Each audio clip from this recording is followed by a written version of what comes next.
I eat that hoe like a lightsaber. I eat that hoe like a lightsaber. I eat that hoe like a. I'm pulling up if it's bot paper. I'm pulling up if it's bot paper. I'm pulling up if it's bot paper. Get that one.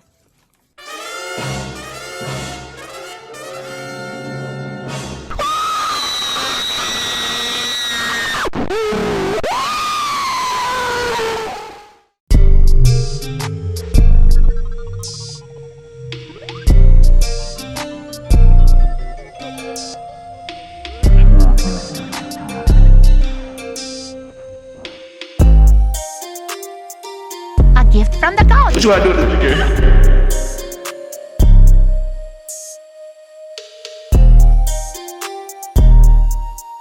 My name is James Layno, aka Laynoprod, aka Layno, aka the Filipino Van Gogh.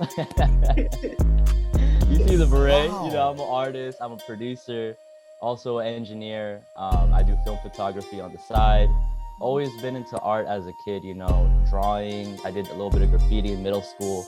Let me transfer that creative energy in high school to start doing music. So I didn't have anyone in my family that was in the music industry. So I'm born and raised here, San Fernando Valley, California.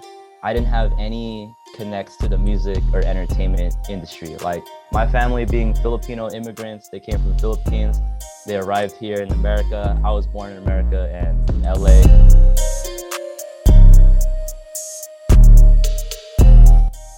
Even though I'm a producer, I'm open to like getting other people's beats, right? I know a lot of dope producers through Producer Grind, through my immediate circle here in LA. I've been producing all my life.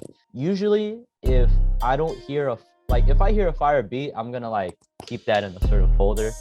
I'll ask the producer to send it, like, yo, I'm down to make a song of this. If not, either I'm making the beat and maybe I'll start with a melody and I'll be like, yo, I'll send this. I learned that collaboration is key. Like I made some of my best music through collaboration. Yeah, I had a few where I did it all myself because that's what I learned how to do, that DIY aspect. You gotta learn everything because I couldn't afford producers and engineers at the time. So I had to learn how to do all this shit. Now I realize collaboration is key because they might hear something I don't hear and their talents that are better than me can add to what I'm doing rather than me trying to figure it all out. So either I start the melody and they finish the drums or add to the melody, or they send me melody loop. All I gotta do is add drums, you know, rearrange it or chop it up a certain way, kind of like how I sampled back in the day, you know. Shout out Curtis King. Biggest inspirations like early on when I was on YouTube learning how to monetize being a producer. Before Producer Grind, Curtis King was one of the big people on YouTube that really showed how to do it independently as an artist and a producer. So shout out to him.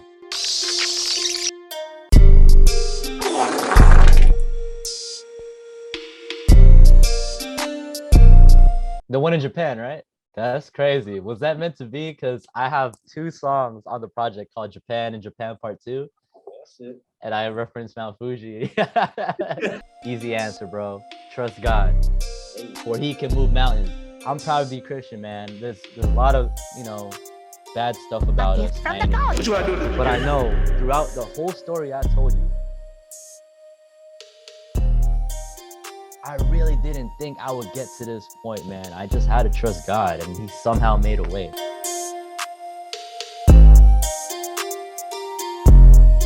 I knew I wanted to do music in high school because when I learned stuff in YouTube about hip hop culture, and you know, I have 2 older siblings. They introduced me to 90s and early 2000s hip hop and R&B, you know, from everyone from Tupac and Dr. Dre and Bone Thugs to like, you know, everyone in the 2000s era. Then 2010 hit. It's like everyone's starting to post online.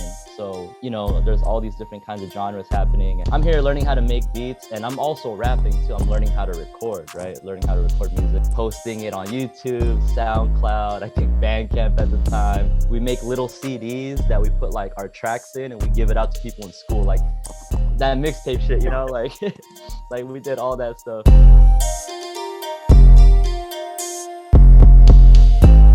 Oh, bro, I'm in LA, bro. It's a green state, bro. Yo, oh my God, I'm not gonna do it on this interview because I'm low key out of weed. Sober Sally. Yo, like, yes, I'm a late bloomer in a lot of sense, but also like surprisingly, I didn't smoke till 21. I'm responsible, see? Not saying people that didn't are irresponsible, but just saying. And also I'm in LA, like it's legal, like smoke weed every day. Come on, bro. Chronic, Dr. Dre, Nate Dogg, like, come on, bro. Like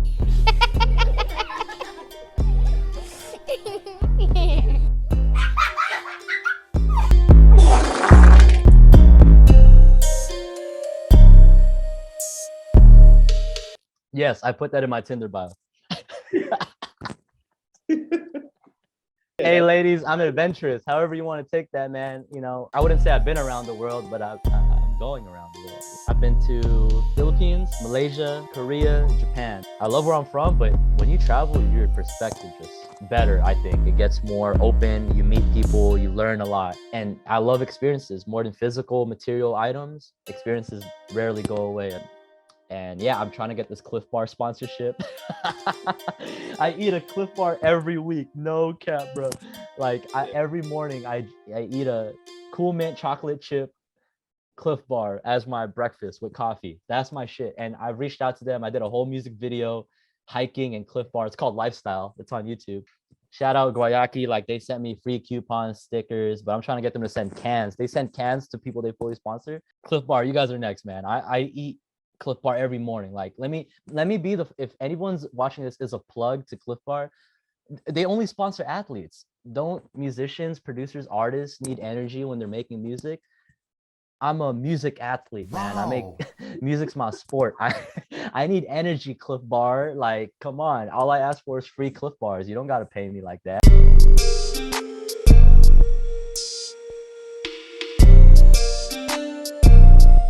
Oh, easy. That's a toucan, man. I eat Fruit Loops. Come on, man. Toucan Sam.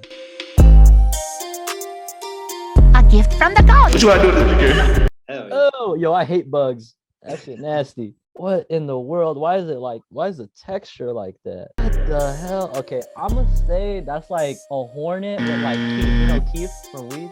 Yeah. It's like a keefed out hornet. Oh, a wasp. One more. It's a bee. There you go. There you go. Okay. No, wait, really? I'm gonna say it's like a squirrel. A gerbil. What's close to a squirrel?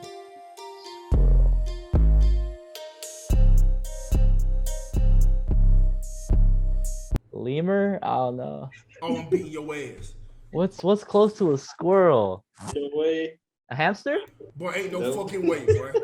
Boy, ain't no way. I really don't know my animals like that. I Boy, guess. ain't no. Oh my man. Man. Boy, ain't no way, boy.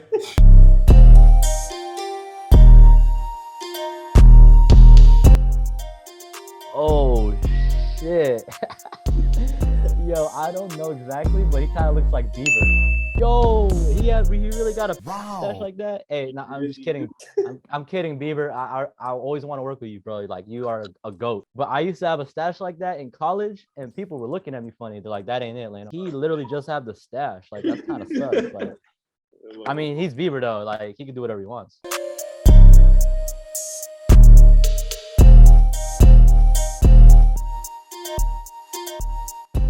I'm always been PlayStation gang, man.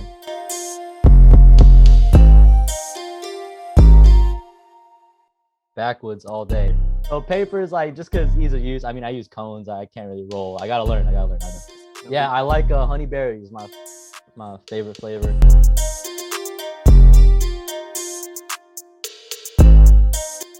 iPhone, bro. I used to have an Android, and I get it now, man. Sorry, do you have an Android, by the way? Broke nigga alert. Is it talking about me? Broke nigga alert. I now understand. When I had the Android for the longest time, I recently joined iPhone gang, like maybe 2 years ago.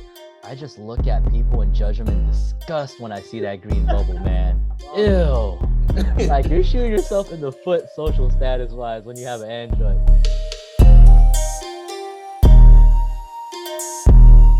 It's a beret. Yeah, man. Ever since I started wearing the beret, I've only gotten compliments from everyone, bruh. From everywhere. Like outside walking, in the studio, friends of friends.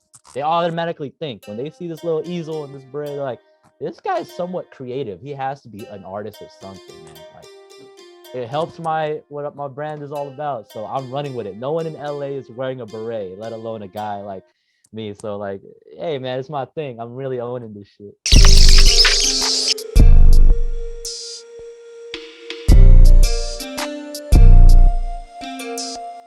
I was gonna say like diverse, but not. I think a better word would be variety. San Fernando Valley has variety from A gift different from the neighborhoods, gods. to different food, to different people, to different landscapes.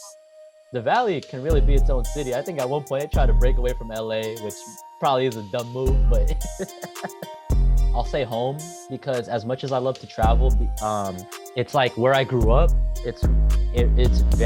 I love representing it. I would retire here. There's like good spots to retire out here in the valley. There's really nice spots that are low key that like I could actually live out here, you know?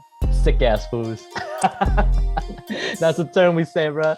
Sick ass fool. Like, bro, I love saying that shit. That's like some LA shit, but we say that a lot in the valley. Like, it's like homie, like, you know, when like, oh, he a sick ass fool, or when you see something cool, yo, sick ass fool. It's like Latino culture has a huge influence in LA, let alone the valley. So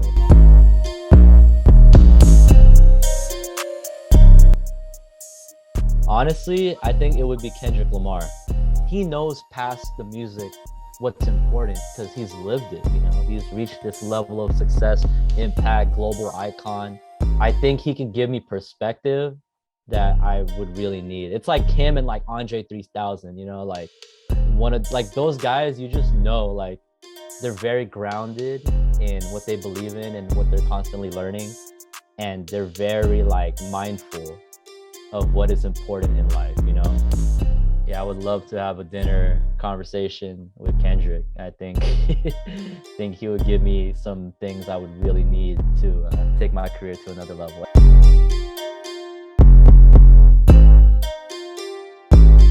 Trying to figure that out with each person that I actually like deeply talk to and see how it affects them, right? I've gotten a couple DMs from people when I was like in producer grind, and you know, these are young kids from all over the world. They see me, someone that's Asian, someone that's Filipino, someone that's like Asian American from LA, from the valley, and like to go on a dope platform like that, to make my own videos, to see me get these wins left and right and still grinding consistently. They're inspired, man. They're very inspired, and they tell me that, like, and that to me is like the best feeling of all. Like, wow. That's how I know this is my purpose, because I'm positively impacting people.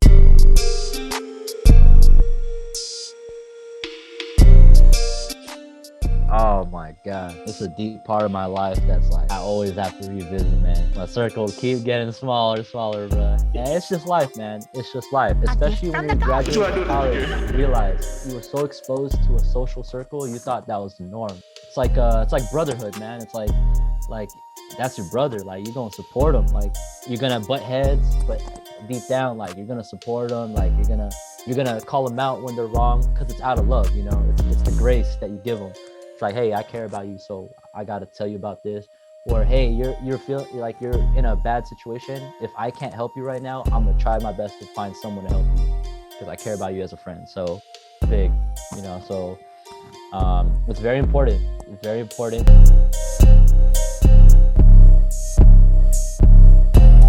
All right, Van Gogh in the Matrix. 10 tracks, about 30 minutes long, very digestible album. A lot more TikToks, a lot more reels of me just being me, day in the life, me talking about the song. More music videos on the way too, Japan being the first one. I'm trying to perform live. I'm rolling out in terms of Web3. I have this NFT. This is Laynoprod, aka the Filipino Van Gogh, aka Layno, and I'm spaced out. Van Gogh in the Matrix. I'm lost. Matrix. Someone come save me. I'm in it. I'm in it, man. You already know. You already know. Appreciate you, Jakir.